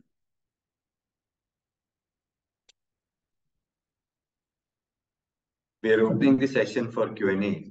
I have a few questions that are already in the chat, but I am going to request the audience here also to, you have been given papers on which you can write down your questions. Please pass those questions to us so that we can read them out, so that people who have joined online also can hear those questions.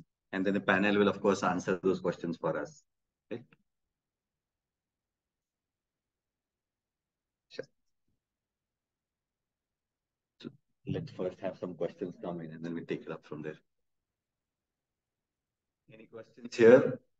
Please, need you to write it down and send it to me. All right, one second.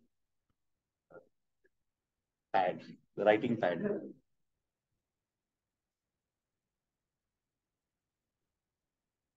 अरे वही अमोल वही देना है हाँ okay you can ask your question. Go ahead.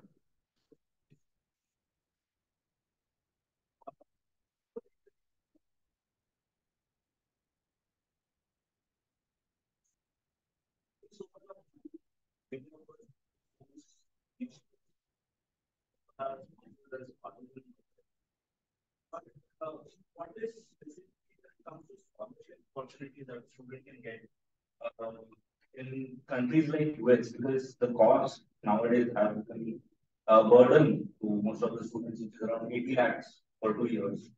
So how can a student get most of the scholarships on the basis of maybe CV, based on the experience that the person has?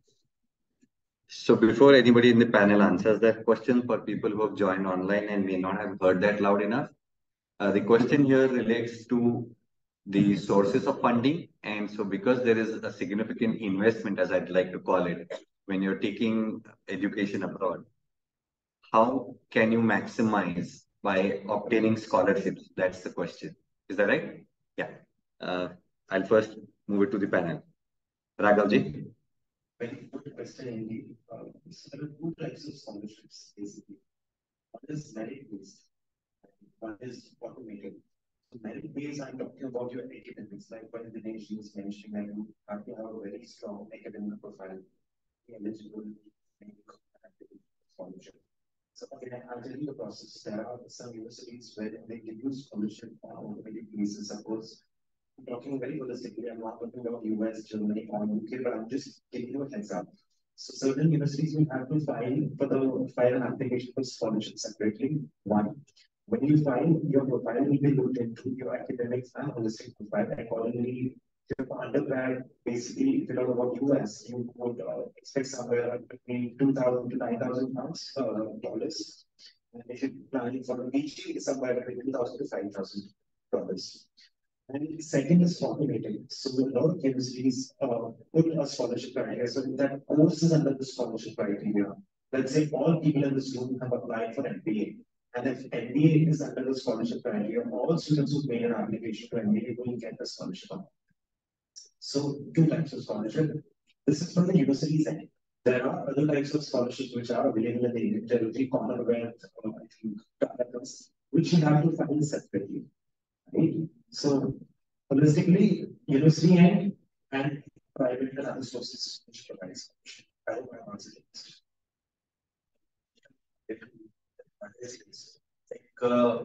Just you talk about Tata and other groups. So I've been searching for there for a few months. It's been seen that these kind of scholarships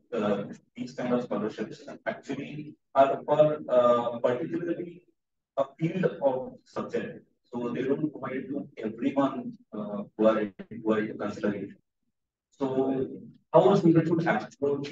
All institutes, all NGOs, they have their own application criteria.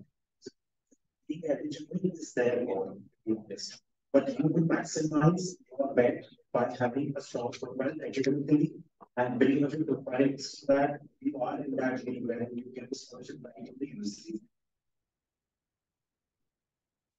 I would like to add, in place of thinking for going for 2 years, why not to think of going for PhD also? Because by that way, actually, we get more scholarship and good funding also, right? So many of the Maheshwari students only think about going for only 2 years. That's for MS. But in my opinion, we need more PhDs. So when it will increase, actually, when you are thinking for going for 5 years plan. And it is possible in US to complete the course MS plus PhD in 5 years. It is not possible in India. Right. There have been some questions online. I'm going to pose them to the panel. And Ashwini ji, please feel free to chime in where you think you're going to be better positioned. One of them was actually directed towards you, which talks about what's a good CGPA score for you to get an admission in a good university. Now, the good has not been defined, but I would presume it should be amongst the top 10. Yeah. So with the cumulative CGPA, the scale, like I said, is on 10. A lot of colleges convert it to scale out of 4. So, for example, having a 4 GPA is equivalent to having anywhere between 90 to 100% in Indian standards. So if you're talking about top 10 universities, recommended is that you have a 4 GPA, 4.0 GPA, which is you have the highest scale, 9 or 10. Depending on, usually colleges have a little more leeway, saying, say if you have a 3.8 GPA out of 4, they would ask for some additional materials like an interview, or that is when they rely on stuff like recommendation letter or a statement of purpose or your resume, which is the CV. That is when they rely on your additional materials. So what I would recommend is shortlist your colleges. They usually have it very clearly mentioned on the website, minimum requirement, and you can maybe follow that. CGPA, if it's present on a transcript, it's easier for us to do the conversion on our end because now we can just do the math. I hope that answers. Thank you, Ashwini. That was helpful. For the person who asked this question, you need to take back this feedback that you should look up the specific university website, which will give you better understanding of what their threshold limits are. And that does not guarantee anything, that because it will change on a year-to-year basis depending upon the kind of cadre of people that are applying that year or for that term. But that's a good guideline for you to refer to. Sure, of course. Because we're talking about the entry requirements, so all the courses, all the universities, their websites are absolutely updated. So if someone is looking out for the course, make sure you're going to that landing page of the university and specifically course, and you always have this tab of entry requirements. Make sure you are running well to the requirements, and so whatever requirements they've mentioned, you're not meeting, start preparing for the same. If you've met, which means that you're eligible to make that. Right, thank you. There's one more specific question, and I'll probably direct this to Dinesh ji. You talked about the research papers, and there was a question saying that for a computer science student, what kind of a research paper can they write? So basically, in chemical engineering, what we do, we have a certain set of experimentation, then certain set of conclusions we draw out of it, and then we publish it in some research paper, maybe in some conferences actually. So a lot of things are happening in computer science nowadays, maybe in AI, maybe in machine learning, maybe in the other areas also. So what's the challenges are and what can be the probable solution for that? And based on that, if you are doing certain, like we can say programming, coding for that, and observations of a big and plotting a graph, like how it can look like as a result. This can get also published in computer science and engineering. So nowadays, a lot of people are working in this area. There is nothing like new about that, but a lot of new areas are coming up. So, of course, like students should try in a different way. Students should explore the existing literature, what is being published regularly, and in which topic, which area, which type of the journals, whether it is Q1, Q2, Q3, Q4, such type of the ranking of the journals are there actually. So, after exploring this, we get many good topics to work on. So there is no problem. Right. So I think that's a typical Dinesh sir answer. He will not make it very apparent. But the short answer for that is you'll have to work for the answer. It's not work to look for the topic. It's not going to come straightforward. And you will have to take an effort to decide where the research needs to be done. Hopefully, I'm right on that, Dinesh. So I need to work minimum 1 year to get one research paper. Absolutely. So after that, I get one paper in my credit. So that's not going to get spoon-fed for sure, right? Okay. One more question that has come up. I am going to take. What is the value of the STEM degree when you're looking for an employment? Raghavji, would you want to answer that? When you apply for STEM courses, science, engineering, and technology, it's all about the skill set one is having. So skill set in terms of experience what you have, and so what degree you have had or you studied so that you build up your knowledge directly. Two things when you're applying for any kind of job, I'm not really restricting myself to STEM. Though the question is STEM, but I'm keeping it very open. Whichever job you apply, make sure you have a very good degree, degree from a reputed university wherein when I was also talking about the course selection, I was also referring to the course modules what you are studying. And eventually modules will decide upon the scope of the area of study. So be very mindful and mindful in terms of selection your course, selecting your course. And secondly, just to answer the STEM courses, if you have the right skill set, meeting the openings, what are there in the market, I think you will do well. And in terms of getting the opportunities, it's all about likewise, Deji mentioned connecting with the right connects to LinkedIn and offline with the career side. All right. Next question. And I think at some point I'm going to say no more questions. But right now, another question. Two of them from a similar background. One says that if the academics in India is not too strong, what are the best things to do to make sure that you can still get selected for a good university? The other one, which I think is related, is that what therefore enables you to create a good overall profile, whether it's for an undergrad program, particularly for an undergrad program, let's say. I think some of this was touched upon by Dinesh sir, but maybe just sort of particularly highlighting the local academic performance. I know you've emphasized it, Ashwini ji emphasized it, that what is the value of good academics, but maybe throw some more light on it. Honestly, for undergraduates, it's not much of a requirement. One is SAT, and one is your 1200 marks what you attain when you give your exams.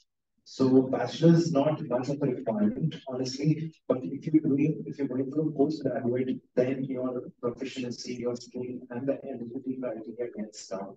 So whatever grades, if you're above anything above 70-75% in terms of academics, you can aim. So never think that if you have scored 70% in your bachelor's, you're restricting yourself to make applications at all. Absolutely not. You have all the options open. So if you cannot target the best ones, you can file, but if you don't get the best ones, then always equivalent to best ones. So we have to select best out of the list. One. Suppose just coming to the questions for the, I think, about That's right. Yeah. Okay. Students who are not meeting, suppose the requirement is 2:1, which is 60% or above in India. If you would want to apply for a course or master's in UK, for example, hypothetically, if you have an score of 55 maybe, so when you're not meeting the direct requirement, then comes a picture where you have pathway courses, pathway programs. So pathway is bridging your gap for students who are not meeting the direct requirement of that course. So 1 year you study at pathway, and second year automatically directed to the course you wish to enlighten.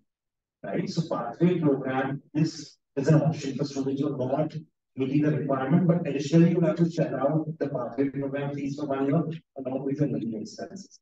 The second year onwards, obviously, whichever course you should go for. Yes. You want to take the right fees. Yeah.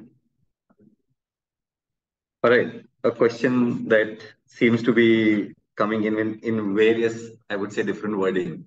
When should one look for going for higher education, or when should one look for going for education abroad? Undergrad, grad, PhD, after 2 years of experience, after 10 years of experience? Difficult question.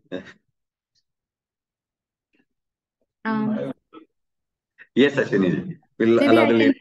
I can start, and then I'm sure Yeah. everyone would have a lot of inputs on this.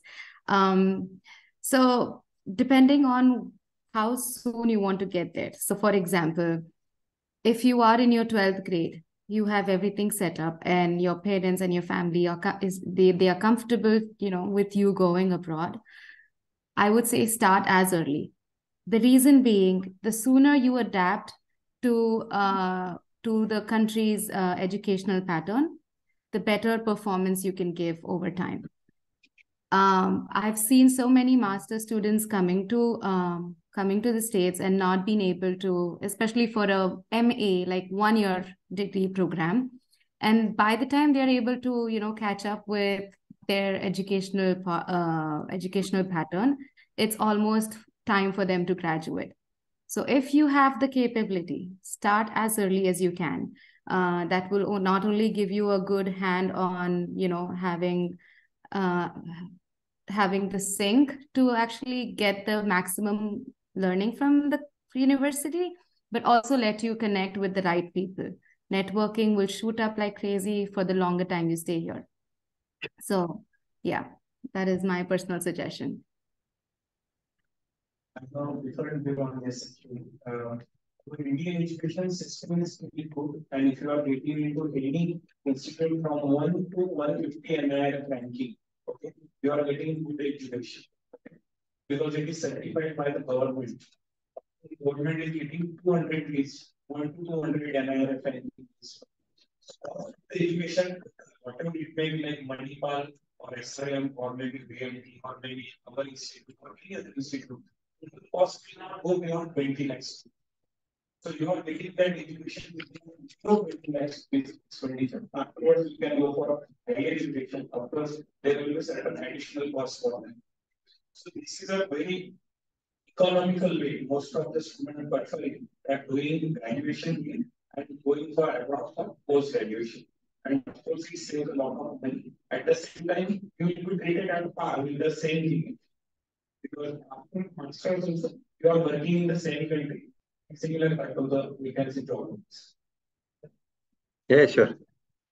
So I wanted to mention this. So definitely I'm not mentioning about undergrads, but if you go for postgrad, I always recommended all the students who was in touch with me, but at least get some experience, some official corporate experience, at least for a year.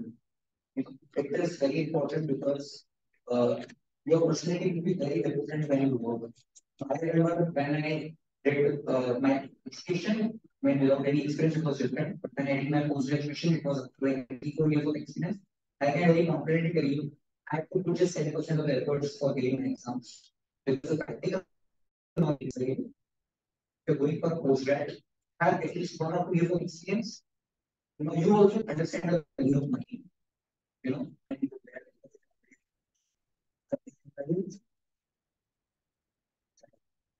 Okay, we have lots of questions. So whenever I counsel my friends, question is usually not budget allocation. in carry. So depending upon your budget, I would suggest bachelor's, data energy, master's. If you have budget source, I can cash it at the bachelor level. About the year gap or number of years experience one to two depends on which course you want to do. You have to be very mindful of that regarding the study gap. Let's say if you're going for an information trusted university, you have to have 3 years of management experience. I'm not getting it's mandatory. We cannot play around that. And if you're working in your own business is not considered as experience. You might as well work, no problem. But experience, managing experience is not considered as a business if you're working in your own business. And what I'm saying mindful is I'm very driving interest about mindful because if you are taking a study gap, please be mindful because your study gap will be taken into consideration. Certain universities in the UK, if you have a study gap for 4 years, 5 years, they will not allow you to enter that university or they will not really entertain your application of whatever norms they are carrying.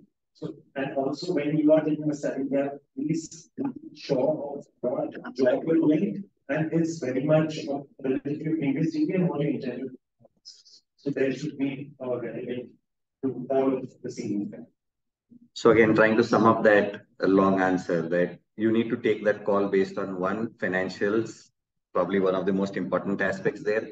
Second, what do you eventually want to do with that education of yours?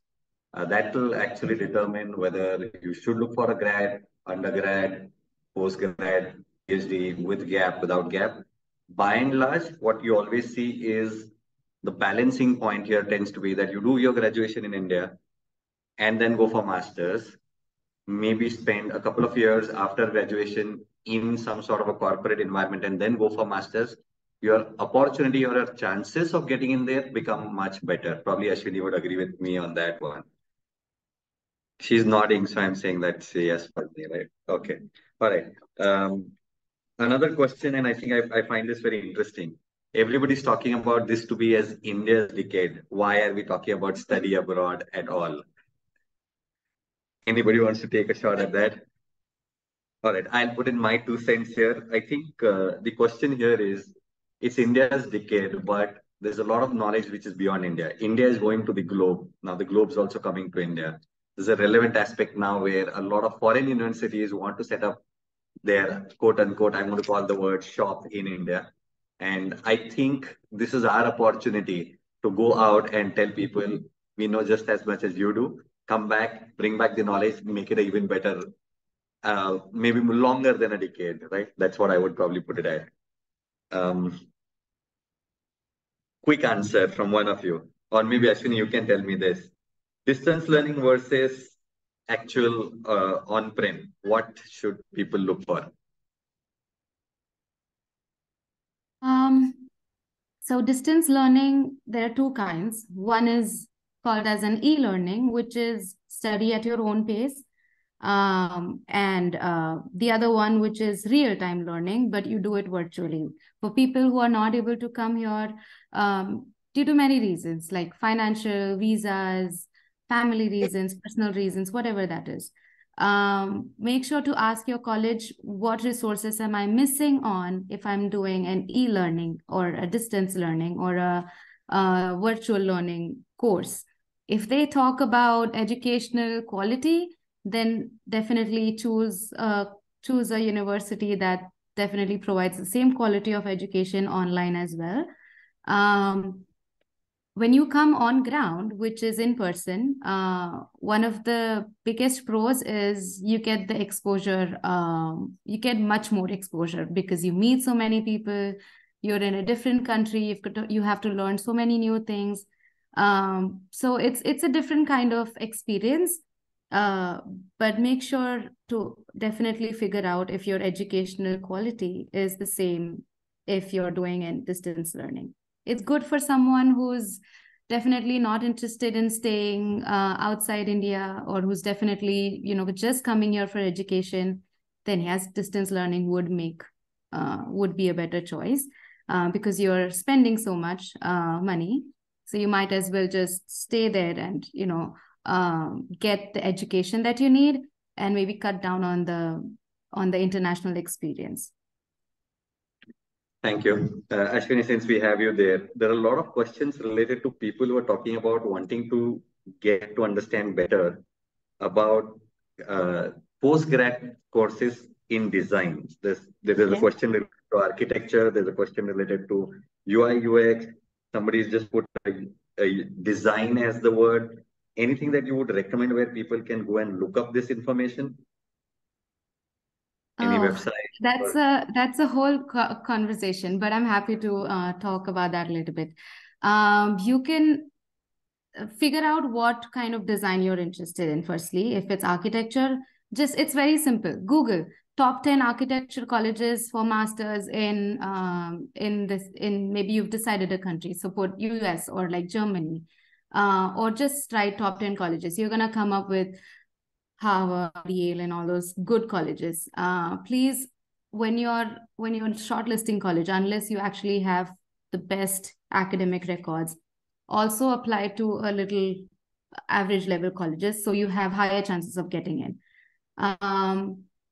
Design courses differ with program curriculum, so make sure to take a look at the college's program. Architecture program, MArch, which is Masters in Architecture, is going to be different from Design in Architecture. So make sure to read the curriculum in that particular college website. Speak with the professors. If you are still trying to figure out what kind of design you're trying to get in, there are a few different categories. There's visual art design, there's performing art design, there is built design,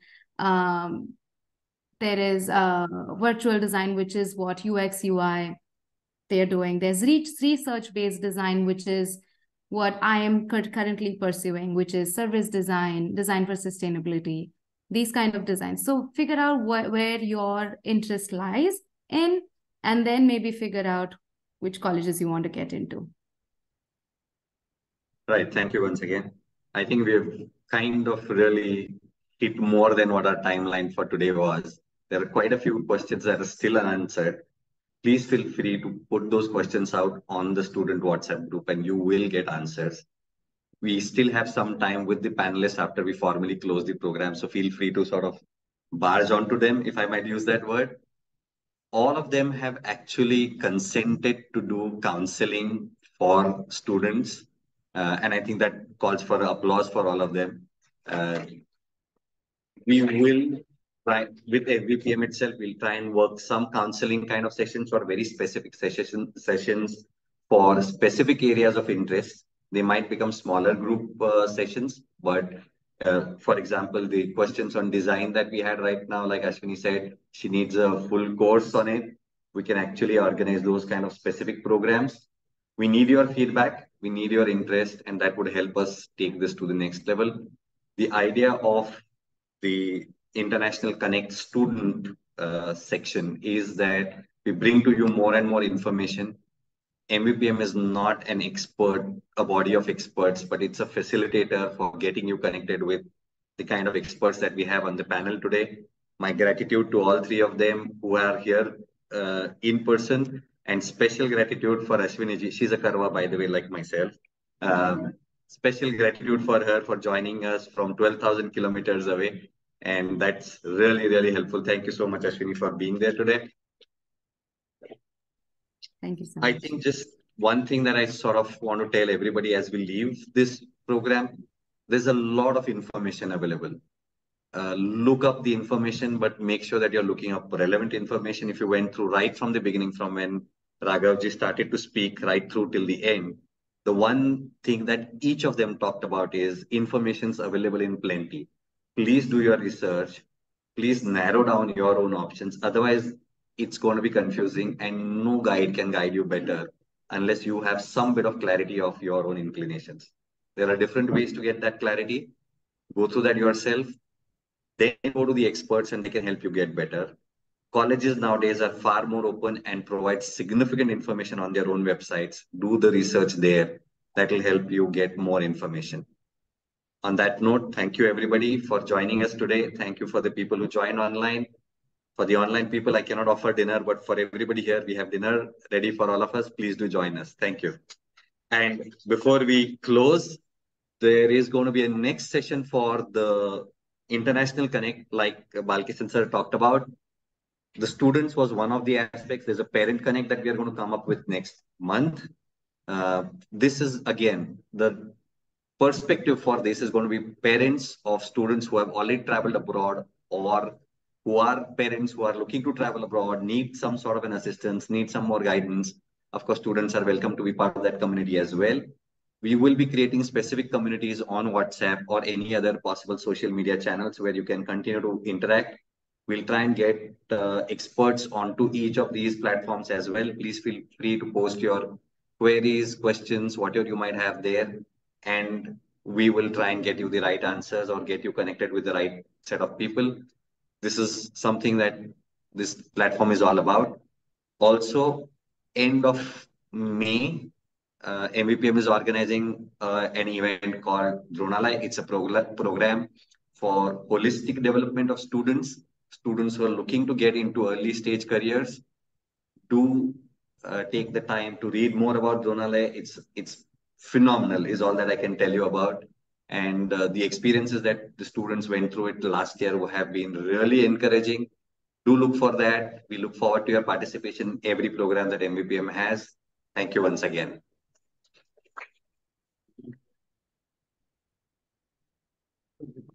I've asked to announce next week if anybody is ready to volunteer for panel.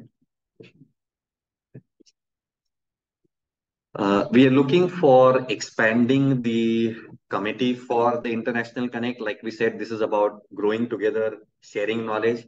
Anybody who's interested in joining the parent community, do send us your interests and we'll be happy to get connected with you and look at how you can help and get connected with the MVPM as well. Right.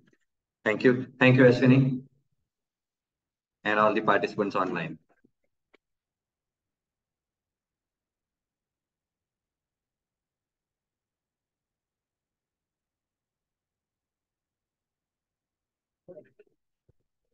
Yeah. Once again, just reminding everybody, please to join us for dinner.